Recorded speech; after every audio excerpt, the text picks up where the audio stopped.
Hello, I'm Trace, And I'm Sam. and we're two samurais fighting for our right to party. And this is From Our Perspective. Welcome to the 14th episode. Episode 14. Episode 14. We have hit a milestone because this is exactly how many we did last time before we rebranded. We're not going to do that again. Maybe. No, we're not. But I thought that was interesting to realize that we've been doing this for like 28 weeks. Yeah, it's neat. Yeah. I mean that's what, like isn't that exactly half a year? Don't make me do math. Because that's I think it's a little I think it's a little more than half a year. Because there's what, 52 weeks in a year? Oh, I always think there's 56 weeks in a year. Mm. I always get that confused. Regardless, a little bit more than half a year. Yes. But we're not going to sit here and bore you about ourselves. About figuring out how many weeks there are in a year. We actually have other stuff to talk about. Me and Sam. I would hope so. It's just an hour of us just talking about years and how many weeks, days, months, and such. We saw a movie. We did see a movie. I'll let you. You want me to lead now? Yeah, I'll let you lead us into the movie this time. No. We saw Endgame, Avengers Endgame. We did. And we're gonna give you all the juicy spoilers. No, we're not. We're not gonna touch a single spoiler. Don't you think it's funny how? Well, don't tell any. I'm sorry. I'm just a sneaky little boy. But we saw that movie. Yeah. God. We are gonna talk about it. We aren't gonna. Oh my God! It's good. I liked it a lot. It was a lot of fun. It was better than Infinity War, I will say. I think I'd agree with that. It's fresh to me right now, so we'll see how yeah, it is also different. Yeah. Where Infinity War is like a 2.5 like battle scene after battle scene. This one's a lot more different. Trust us, there are plenty of like the really good like superhero fight scenes that everyone's come to love, but it's there's tons of them. It's paced really well. Also, I think a good way to look at it is this is just like the second half of like a 5-hour movie that includes both Infinity War and Endgame. That is a good way to look at it. I would love to watch both of those back to back. That would be a lot of fun. Oh, that would be. See, I was sweaty and uncomfortable at the end of the 3 hours, so I can't imagine sitting down for 5 hours. Well, you watch it at like home or something, and that way you can stand up, walk around, and I don't know, and jump and do jumping jacks when your favorite character uppercuts Thanos. So you wanted to do jumping jacks in the theater, and you were like, well, there was I need to control myself. There were a lot of scenes where you were freaking out a lot. Where something exciting would happen, don't just point it on me, where we both became very excited, and we both audibly made noises. I'm a little ashamed that I did, but I did.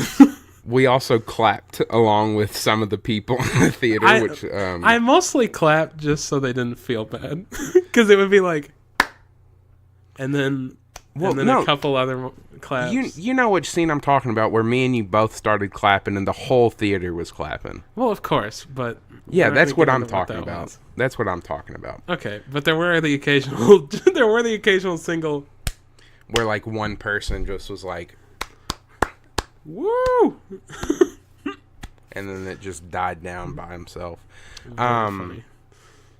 But it was really good.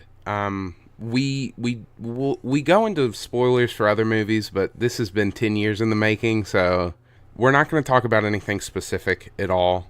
And this is coming out like a few days after the movie comes out, so it's closer than some of the other ones we've done. Yeah, yeah, yeah. And it's definitely the best movie we've talked about on here, I think. Oh yeah, yeah, yeah. Absolutely. What have we talked? We've talked I don't know. about We talked about Captain Marvel. Shazam. Shazam. I feel like we've talked about other movies, but I feel like you talked about Aquaman and how that. oh was yeah, kind yeah, how it was kind of of a mess. okay.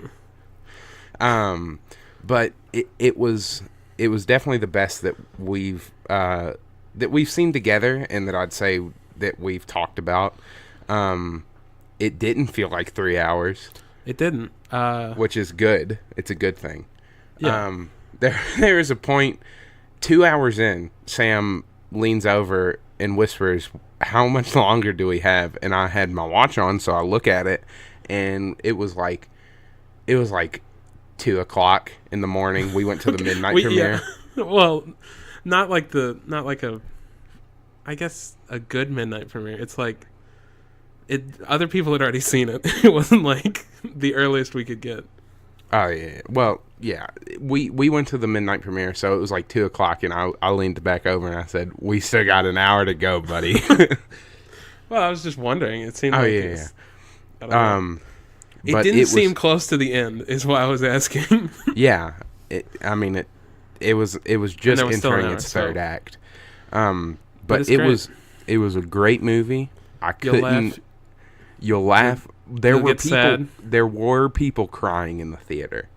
And I've seen videos of people like on Snapchat. They have like a 10-second spoiler-free review story where there's a lot of girls, and they have their mascara running, and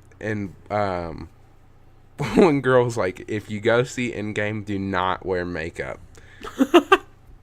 So a lot of people have been crying. Yeah, it was good stuff. Me and Sam aren't like huge comic book people, so we've both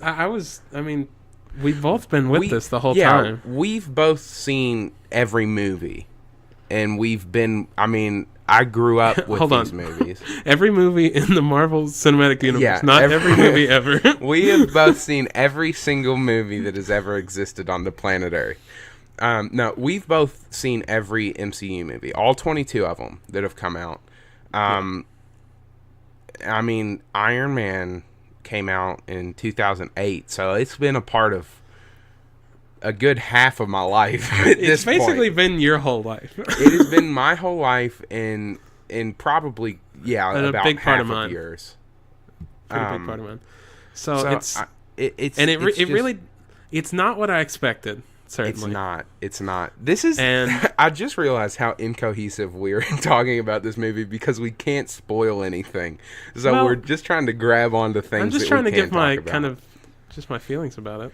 Oh yeah, perhaps my perspective. Our perspective. It wasn't what I expected. It opens up in a weird place. Not like bad weird. It just opens up, and you don't expect that to be the first thing you see. Mm-hmm. And then the next 5 minutes is even weirder. Yes. But it's good stuff, and I don't want to get too much into how it kind of lays out. But. No, yeah. So in the first 15 minutes, it completely deflates all expectations. Yeah. But in a good way. Yeah, it keeps you guessing. It's not like a bad expectation. It basically destroys what you think is going to happen in the movie. So everyone's going into this movie thinking oh, Ant-Man's going to go up Thanos' butt or whatever, and it disproves any theory at all. That quickly. And then you figure it out as it goes along, and then you're like, "What the shit is happening right now?" It's a lot of fun. It is a lot of fun. I think it kind of wraps everything up pretty well. It is a good last chapter, and it sets up everything else beautifully for the future, for Phase 4, is I think what they're calling it. The next set of MCU movies.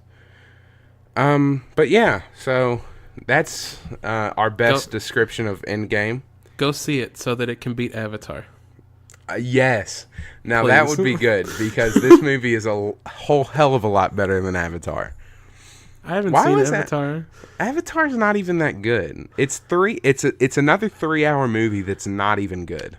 I think everybody went and saw it once, except for me, and then nobody ever saw it again. I think I've seen it like twice. Why did you see it twice? What's I think the reason? I think we owned it on DVD. And they were cool blue guys, and I was young when it came out, so you gotta remember, any movie that's come out like, if it didn't come out like 4 years ago, I was like a kid basically. Yeah, I get that. So it's a different view of the world from my eyes. Okay. But those are our opinions on Endgame, I guess. Go see it, and now we're done talking about it. Go see it. And we're going to go on to the main topic. We are jumping in to the main topic. Did you tell me what it was? Because if you did, I forgot. Now, because we went and saw the movie last night, we didn't record on Thursday like we typically do. Yeah. And I stayed over at Sam's. I told you today that I wanted to talk about Tall Tales. Yes. But I changed my mind. I remember that now. Well, I changed my mind. Okay. Kind of. Because I was looking at Tall Tales and it was like there could be historic Tall Tales or there can be fictional Tall Tales. So like historic Tall Tales are like Davy Crockett, Johnny Appleseed, okay. The guy who was a steel driving man who went against that robot. John Henry. And I think I've been thinking about this while I was doing my research. I kind of want to do like maybe a little mini series for the weeks that I'm in charge of the topic. What is this? I think I want to call it historical head cases. Okay. And by head case you mean crazy people. Oh, crazy! Just crazy people in history. Yes, and maybe not just like people of today, because you can find a crazy person. You can throw a stone and hit a crazy person today, especially in Florida. You can find plenty of those. But these people are just like the most bonkers people that have existed, and I'm not going to talk about. I might get to 2 of them today. Okay. But I think I prepared enough just to talk about 1 of them today. Okay. So, Who is it? So this may turn into a mini series.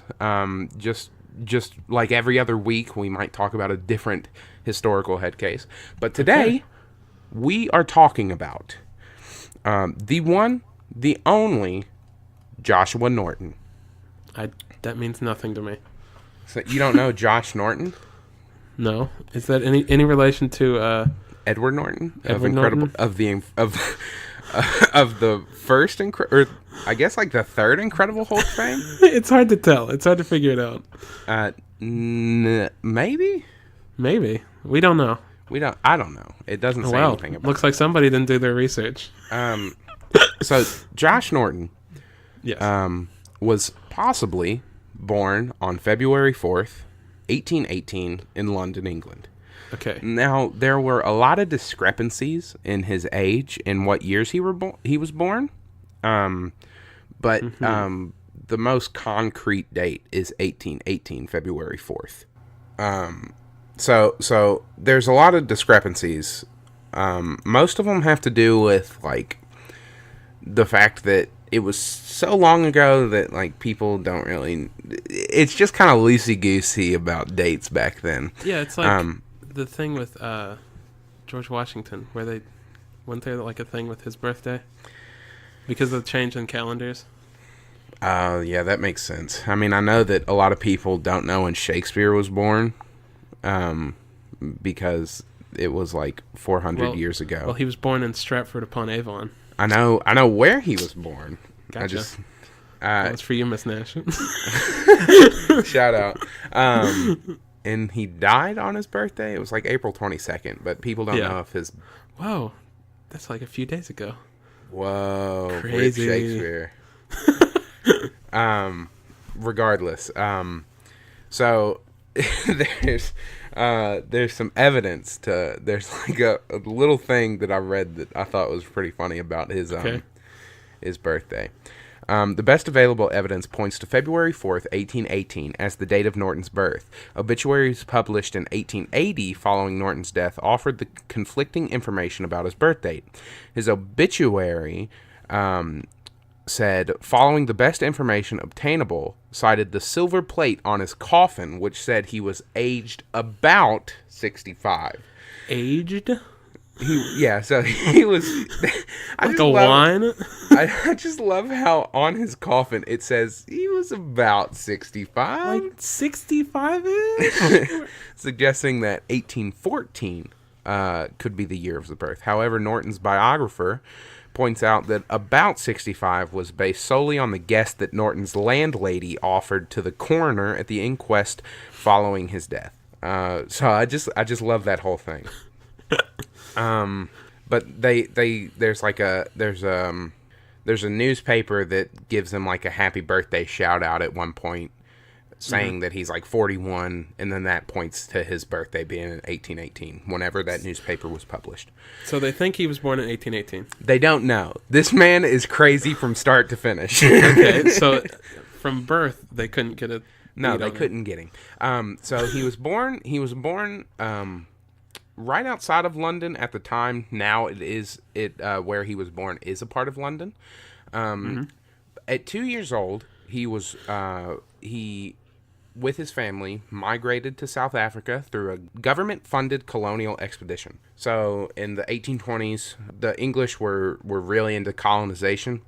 So they were sending a lot of people down to South Africa to start, building up colonizing. Their colonies. Oh yeah. Get that gold. So there's not a whole lot important between his life between when he gets to South Africa and what I'm about to talk about. So we're just going to skip to when he's 31. Are there lions in South Africa? I know there are lions in Africa. Yes. I don't know if they're all the way in the south. You know what I didn't know? I didn't know that there are penguins in South... I know there are penguins in South America. Are there penguins in South Africa as well? I don't know. We should ask... what's this guy's name again? Joshua Norton. Norton. Mr. Norton. If you're listening... He's been dead for so many years. Tweet at us. Tweet at us, Josh. Are there penguins there? All our South African listeners. Are there any penguins there? So he came to San Francisco on November 23rd, 1849, aged 31, with a small fortune of $40,000. Did he leave his heart there? He left his heart in Africa. Or in San Francisco. Yes, that was the joke. Yeah. I misspoke. So I calculated how much $40,000 was in inflation in today's money. He had about $1.2 million to his name. Good Lord. And so he eventually cornered the real estate market, earning him more money. But when I was reading up on him, it was like they didn't know how much. The source I saw was like he got $250,000 at one point, which is $7 million in today's money. Whoa. But that was regular Donald Trump. Yeah. That wasn't like proven, so I didn't want to go off of that. Like his birth date. Oh, yeah. Well, I just thought there was nothing funny about how much money he owned. There was something funny about them just saying he's about 65. Yeah, I get it. So what did this guy... I imagine you're getting to what happened to him. I'm getting...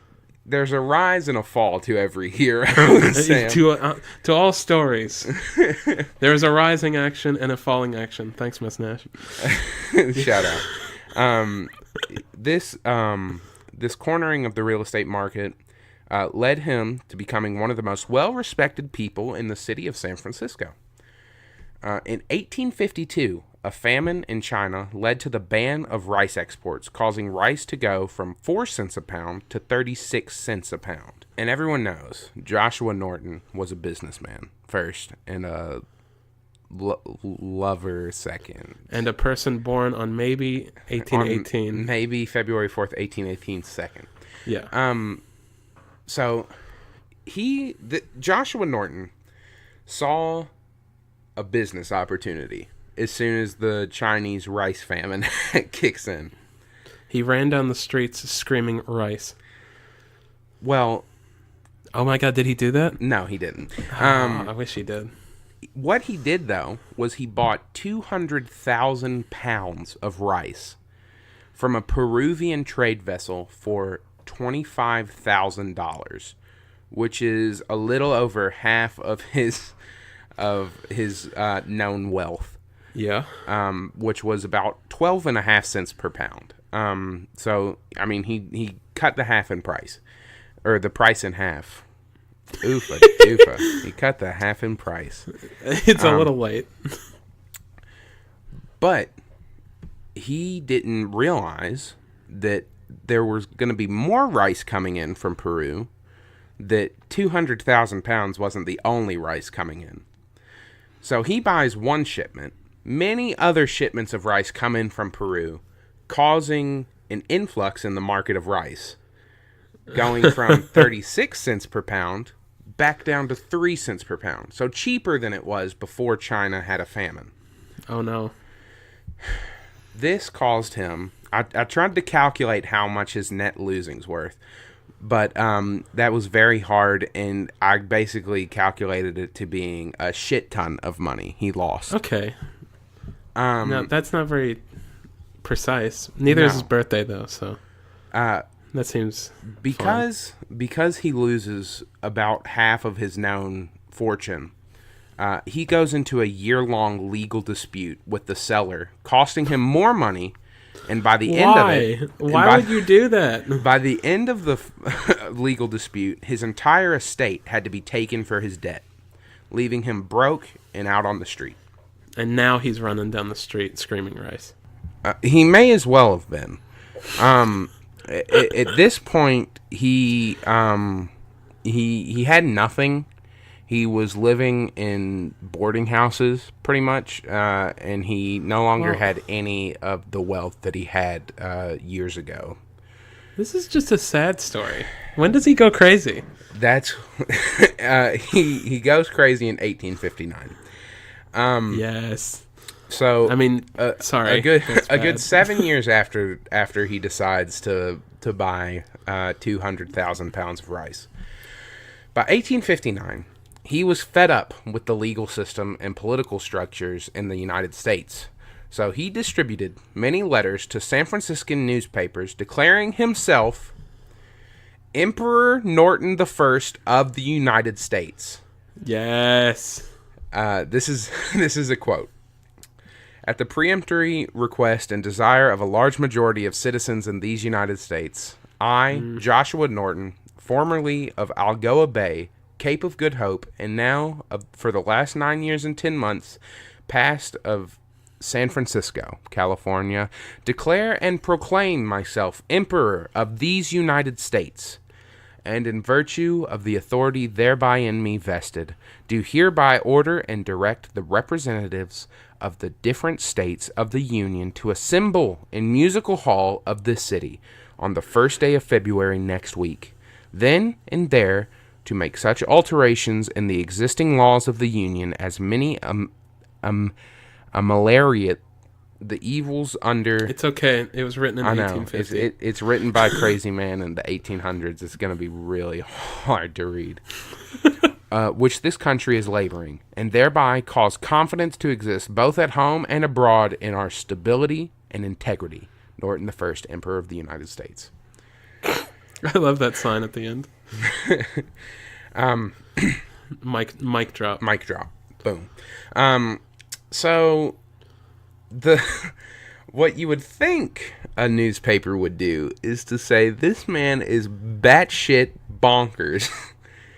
Did they say, yes, you are our emperor? Well, they published it as a joke. They published it in the humors column. Okay. But that didn't stop Emperor Norton. Okay, to be fair, they may have thought somebody sent in a funny little thing to the newspaper. No, he went and gave it to all pretty much all of the different newspapers in San Francisco. Well, yeah, but maybe they thought it was a joke. They're not just... They might not be explicitly making fun of him. Well, I guess I could see that, but he was already a well-respected person in San Francisco at the time because he was one of the elite at some point. He was hand-delivering letters calling himself an emperor. Okay, I guess you're right. And everyone knew that he... Did he have, like, a cool hat? I hope so. There are pictures of this man. You would typically see him in a Navy uniform, a blue Navy uniform, and a red stovepipe hat with a peacock feather sticking out. That's incredible. Well, there are many pictures of him with like a sword, like one of those, like a saber. Yes, like he had a saber. So after his proclamation was first published, he didn't stop at just being the emperor of these United States. He eventually added Protector of Mexico to his title. So he went from being Joshua Norton, Emperor Norton the First of the United States, to Emperor Norton the First, Emperor of the United States and Protector of Mexico. Jesus. So his first imperial decree fell on October 12th, 1859. I want you to take a guess at what his first decree was. Ban rice. You're close with the banning. Okay. Ban lawyers. Even closer. He wanted to ban the United States Congress. Okay. Ban it? Ban it. Like the concept? His first imperial decree on October 12th, 1859 was to ban the United States Congress because he saw it as fraudulent and corrupt.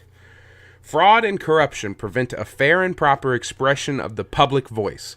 That open violation of laws are constantly occurring, caused by mobs, parties, factions, and undue influence of political sections. Yes. Nobody thinks you're saying political sex. I thought I was. We're not talking about Bill Clinton. I don't know. Yeah, I was gonna say Bill Clinton, but then I didn't want to. I don't know why. That the citizen has not the protection of person and property which he is entitled. So he saw, because when he spoken like a true tyrant. Oh yeah, when he took his case to court, it passed in many of the lower legislations. So in like hold on. Yeah. To ban no Congress? No, not this. Okay. The rice thing. When he went to sue the seller who sold him 200,000 pounds of rice. It got up to the California Supreme Court and was then turned against him. So he saw it. He started to see this as the federal government out for him. So he sees the Congress as the person to blame. In 1860, Norton ordered all interested parties to assemble in Platt's Music Hall to remedy the evil of the U.S. Congress, and also called upon the U.S. Army to dispose of the elected officials on Capitol Hill. Whereas a body of men, he wanted the army to murder Congress. I don't know if he wanted them dead, but that's what it sounds like. I think he uses at one point he uses the word dispose. Yeah, like garbage. Yeah. Whereas a body of men calling themselves the National Congress are now in session in Washington City in violation of our imperial edict on the 12th of October last, declaring the said Congress abolished. Whereas it is necessary for the repose of our empire that...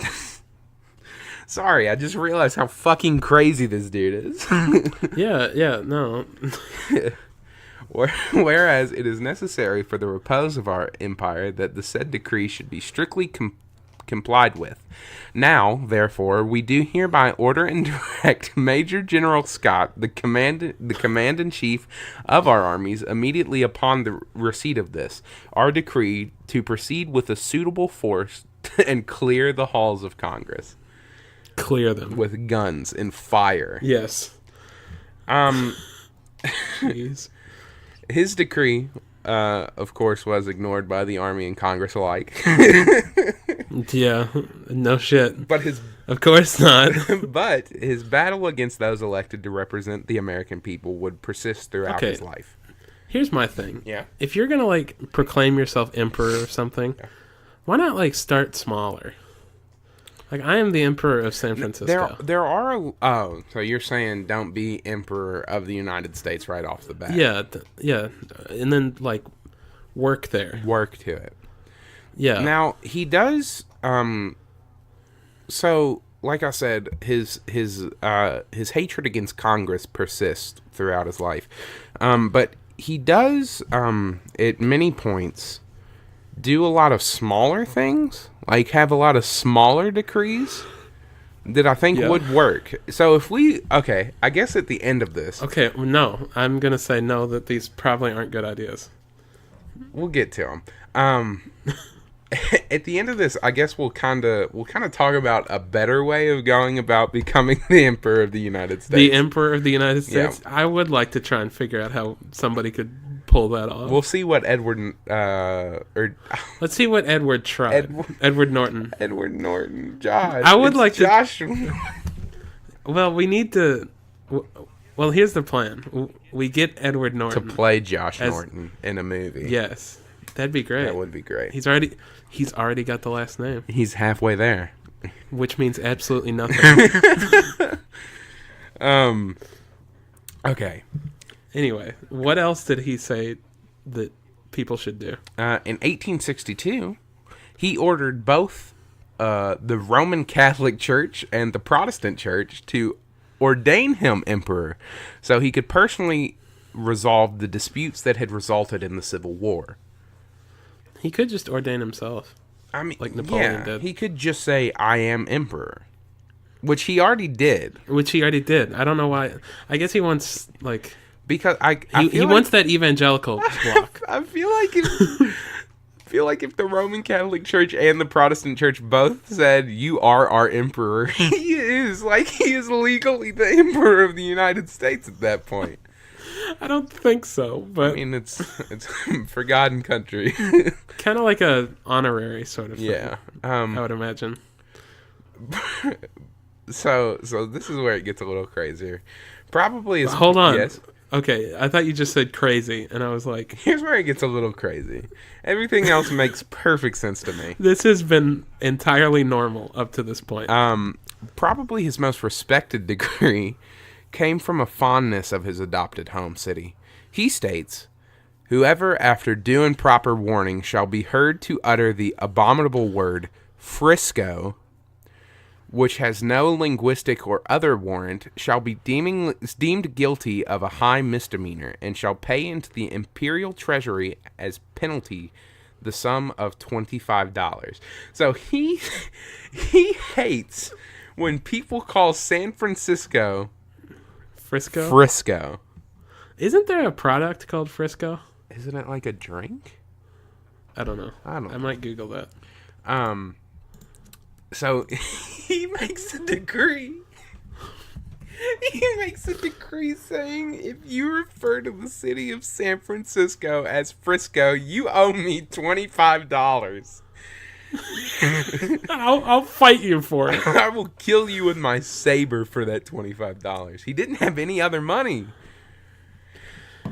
Maybe he just wanted money, and he knew people called the city Frisco, so he was like, "I'll get him." I mean, he really he honestly didn't have any. Well, why didn't he just cash. start collecting taxes? So there are other things. Also, Frisco is a city in Texas. Okay, well I know it's a product as well. Yeah, I think it is, but that was the top thing when I googled it. Frisco. And So there were people who would give him taxes. what? But I'm for those you're doing air quotes. for those who can't see, taxes is in air quotes. Meaning everybody. They just gave him. I mean, it was like giving a homeless man money. They did it out of pity. Yeah. But he was like a local celebrity he was loved by all. So they sold dolls of this man in What? shops. This is the craziest thing. Well, here's another thing. During the 1860s and the 1870s, there were the occasional. Wait. Am I reading the right thing? I don't know. I don't have the article. You're the one with the article. Yeah, I know. I'm. Okay, that's not what I was trying to read, but that is interesting. I didn't see that bit. During the 1860s and 1870s, there were the occasional anti-Chinese demonstrations in the poorer districts of San Francisco. The riots took place, sometimes resulting in fatalities. During one incident, Norton positioned himself between the rioters and the Chinese targets with a bowed head. He started reciting the Lord's Prayer repeatedly until the riots dispersed without incident. So, like, that's awesome. Like, he wasn't a bad guy. He was just fed up. He was like, the courts can go. Okay, now I have to themselves. wonder, because I was thinking he was like actually crazy. I don't know if he's actually crazy now. Or if he just wanted to be emperor. The way I saw it, maybe it's just satire. Well, I do think he was a little crazy. He was definitely very eccentric. But I mean, the feather hat. Yeah, is obvious. He wasn't like. I think he was more delusional. I don't know that. Well, there's a lot of stuff after he passed that they found that kind of points him towards maybe not insane, but just kind of like a broken man. He just to what it seems like to me is that he was a local celebrity. Everyone loved him. He was fed up with his fall from his ivory tower. He lost all his money. He lost everything. So, but what's like the craziest thing he did? Have we gotten to that yet? So, is there anything crazier? Well, I mean, I think some of the craziest stuff he did was like the calling upon the Roman Catholic Church to ordain him minister. Like, he doesn't do anything. I guess so, yeah. He doesn't do anything like absolutely bonkers. He was just like, he was the first emperor of the United States. I mean, that is interesting that nobody else claimed to be emperor of the United States before him. So here's something that is interesting. With the help from a colleague that was in charge of a printing firm, he printed out his own currency that in some places was accepted as legal tender in San Francisco. Are you serious? Some people took... That's nuts. So there's actually some of these dollars still floating around as like collectibles. So if you have a dollar that looks kind of like a Monopoly money... If you have a Norton dollar, you're in luck because I'm going to steal it from you. A Norton buck? It's got a little drawing of him. It says the Imperial Government of Norton the First, and then it says like it looks like 1818 or 1850s money. So I mean, Norton the First.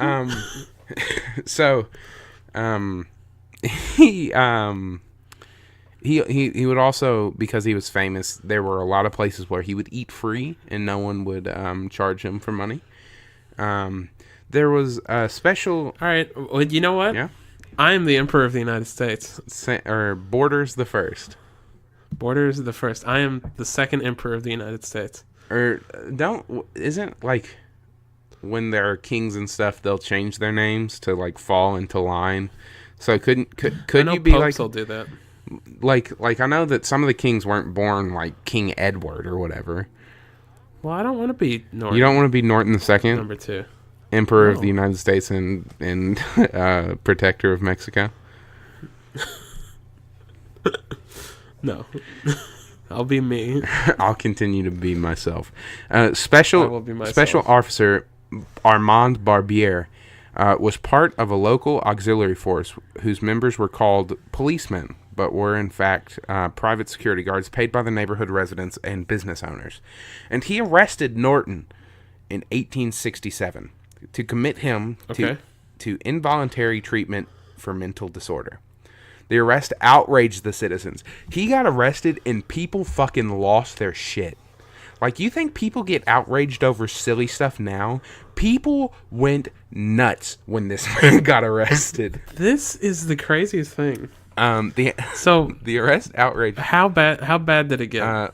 The arrest outraged the citizens and sparked scathing editorials in newspapers, including the Daily Alita, which ordered Norton released and issued a formal apology. Oh, wait.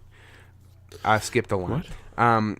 Which wrote that he shed no blood, robbed no one, and despoiled no country, which is more than can be said for his fellows in that line. Police Chief Patrick Crowley ordered Norton released and issued a formal apology on behalf of the police force, and Norton granted an imperial pardon to Barbier. Police officers of San. What if he didn't? He wanted him hanged. No, he with his saber executed Barbier in the streets, and everyone was like, "Wow!" And they started a revolution. Thunderous applause, and then he actually becomes the first emperor. There is a timeline where that shit happens. That would be so. We're crazy. in the darkest timeline because that didn't happen. He would have been a great leader. There would have been a bloody civil war, Trace. There was already one just 10 years or 5 years ago. It'd be like a trip. It'd be like 3 factions. I mean, yeah. It'd be the South, the North, and the Nortons. Well, one of them would side with Norton. You think so? Yeah. Police officers of San Francisco thereafter saluted him as he passed in the street. Norton did receive some tokens of recognition for his position. The 1870 U.S.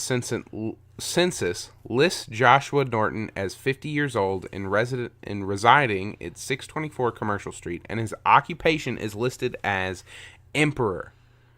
It notes that it also notes that he was insane. Okay.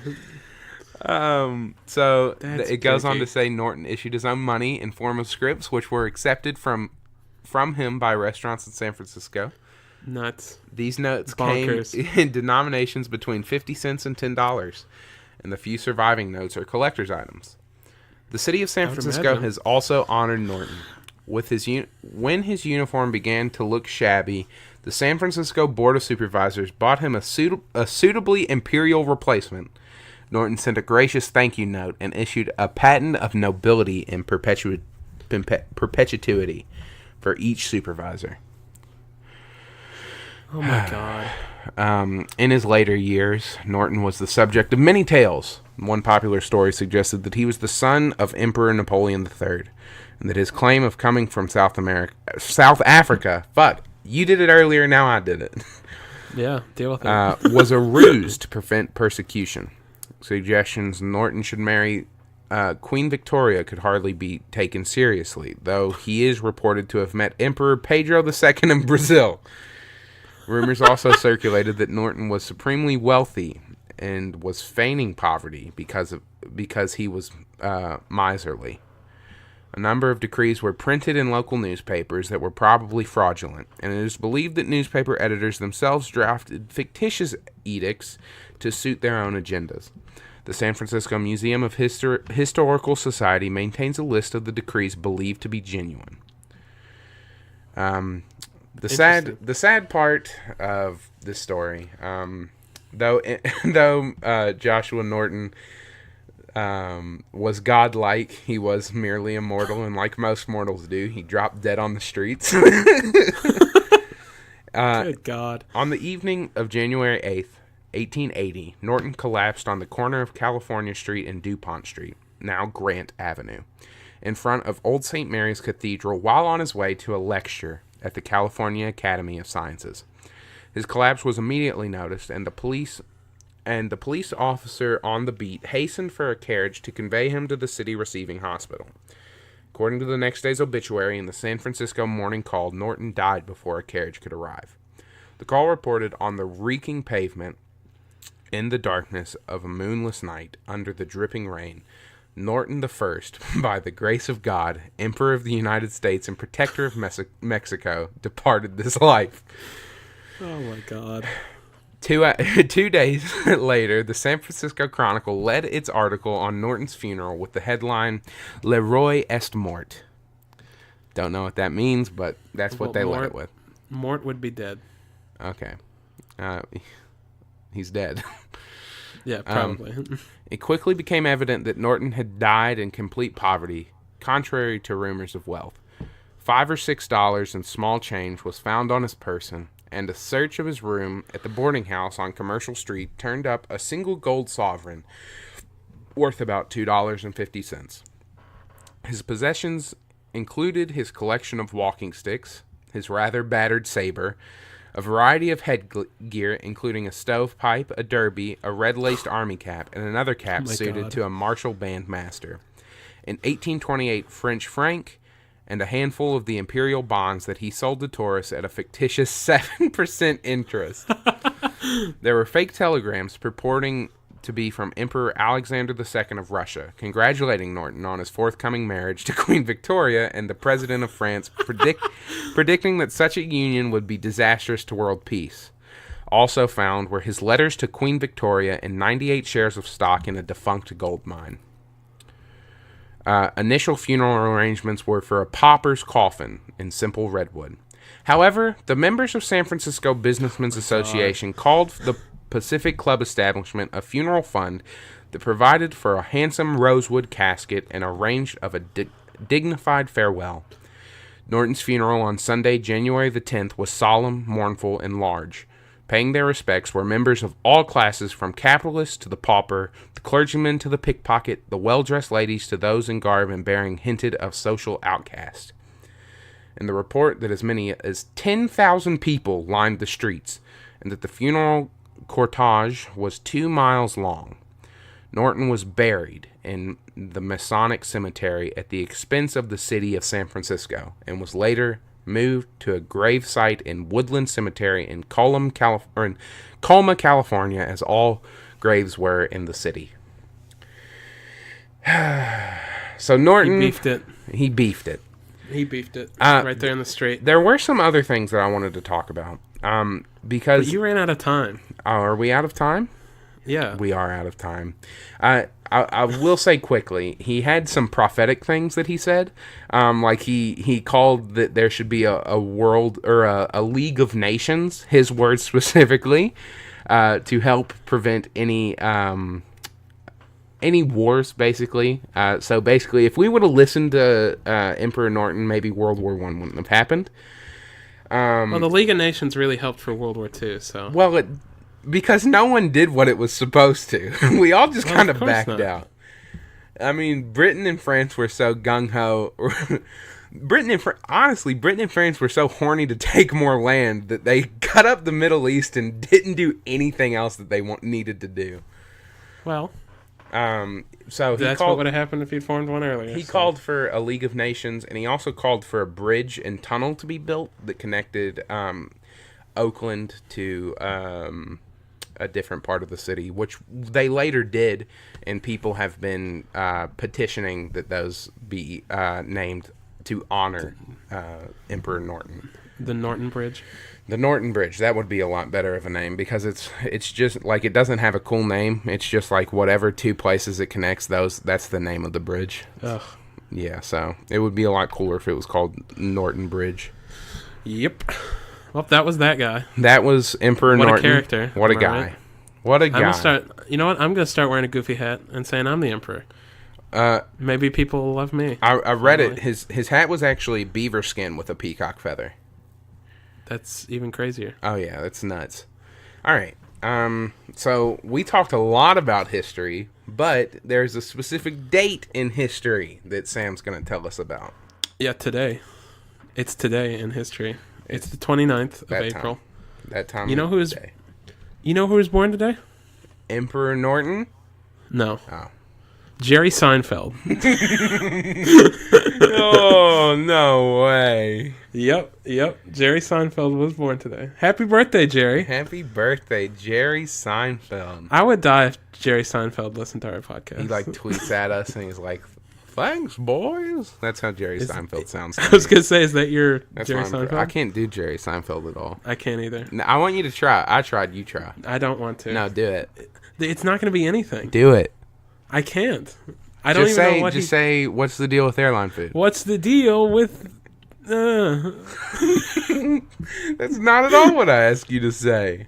Well, I said something, didn't I? Jerry Seinfeld. A show about nothing. Show about yeah. Jerry Seinfeld is a show about nothing. Of B movie fame. Of B movie fame. I love him in Comedians in Cars Getting Coffee. Getting coffee. We love Jerry Seinfeld. How has he become this popular over one fucking show? I don't know. One show, and he's like one of the most popular people in America. Next to Emperor Norton. I mean, what's wrong? I mean, I don't think there's like a reason to hate Jerry Seinfeld is the reason. I guess that's true. There is no reason to hate him. I just don't understand why everyone loves him. He seems pleasant enough. Yeah, I guess that's true. And the show is really funny. Yeah, that too. One lie about Jerry. By the way, it was in 1954. 1954. How old does that make him? Do you know? I'm not doing math. All right. It makes him. One lie about Jerry Seinfeld is that he was born in 1954. He's actually immortal. He has been here since the beginning of time, and he will be here till the end of time. Until there is nothing. Until there is nothing. He walks the primordial plane through. He will be around until he lays waste to all of existence. There are no truths in the universe other than Jerry Seinfeld. The universal truth, Jerry Seinfeld. It's even funnier when you're looking at a picture of him. I can only imagine. He's dying. You know who's not dying? Jerry Seinfeld. Anyway. Okay, happy birthday, Jerry. No, you're 64. Thing? What's your thing about him? Oh, he actually had another show pitch where it's a show about everything. And like you can't even see it. It's just there's just like lights and colors. There's so much. It's just like a white screen, but you know that it's everything. And it actually ended up inspiring The Theory of Everything. It's called his original pitch show is called Feldsign. Okay, none of that's true, except maybe the immortal part. Yeah, I'm not sure. We don't know. He won't let us know. He won't let us know. Happy 64th birthday, Jerry. Happy 64th birthday. Happy billionth birthday, Jerry. Also, it's not just Jerry Seinfeld's birthday. It's also a holiday. How are we kicking it over to Sam's Holiday Corner? To my holiday corner. Okay, well, tell us about it. Well, you can celebrate Jerry Seinfeld's birthday by eating some shrimp scampi because it's National Shrimp Scampi Day. No, I won't be doing that because I don't like seafood. Me neither, but if I was eating seafood with Jerry Seinfeld, I'd probably eat it. Yeah, if it's for Jerry Seinfeld, hell, I'd do anything. I'll eat some shrimp scampi in honor of Jerry Seinfeld. I'll eat some shrimp scampi in honor of my ethereal god, Jerry Seinfeld. Destroyer of all. Destroyer of all, birther of life. Anyway, so I guess just eat some. What today? Think about. Okay, here's what you need to do. Okay, get a bowl of shrimp scampi. Get a picture of Jerry Seinfeld, and like pin it up so you can look at it, and like mime a conversation with it while you eat your shrimp scampi. No. There's a much. I think we should. I think we should change the day to National Jerry Seinfeld and Shrimp Scampi Day. I think, you know what I think will probably happen is after. Well, I was going to say after Jerry Seinfeld passes away, but he never will. He won't. He won't. He is the only truth in the universe. I guess after he leaves this plane to go to a new one. For conquest. Yes. For his own eldritch conquest. Get to the point. we will remember this day as only Jerry Seinfeld Day, and it will become an international holiday that everyone will celebrate or suffer the consequences. Yes. What I think you should do is you should get some shrimp scampi. Get a big old, I guess, a bowl of it. I don't know what shrimp scampi really is. I guess a bowl. It doesn't matter. Just don't eat it off a table or the floor. Yeah, put it wherever you want. If it's go for a bowl would probably be best. Yes. Let's do a bowl. Yeah, a bowl of shrimp scampi. Get a bowl of shrimp scampi. And like what Sam was saying, like you'll eat it, you'll offer him some, but offer it to an episode of Seinfeld. And like kind of ad-lib your own parts after he says something. So like whenever Kramer or Elaine or George says something, you mute the show, and then you say something, and then you unmute it when Jerry talks, and then it's like you're having a conversation. It's like my self-insert fan fiction with Jerry Seinfeld. And Shrimp Scampi. Yes. Anyways. Yeah. So celebrate it however you want. I think this was we can, a podcast. I think we can wrap it up here. If not, we might go on forever and ever talking about our Eldritch God. But this has been From Our Perspective. Let us know what you think about it. Good, bad, or otherwise. Leave us a review on iTunes or leave us a comment on our YouTube video for it. You could find us at From Our Perspective on iTunes, Spotify, Podbean, and YouTube. We post the video or the audio every Monday on those at about 8 o'clock in the morning. We also have social medias if you just can't get enough of us. And you can find us on Instagram and Twitter at FOP Pod, and Facebook and YouTube at Large Lads. If you have a suggestion for a topic, please let us know. Anything at all, we'll try to talk about it. It really helps because sometimes it is hard to think of something to talk about each week. But anything at all, just let us know. Other than that, we post the podcast every Monday, and we will see you next Monday. This has been From Our Perspective. I've been Trace. And I've been Sam. Goodbye. Toodaloo.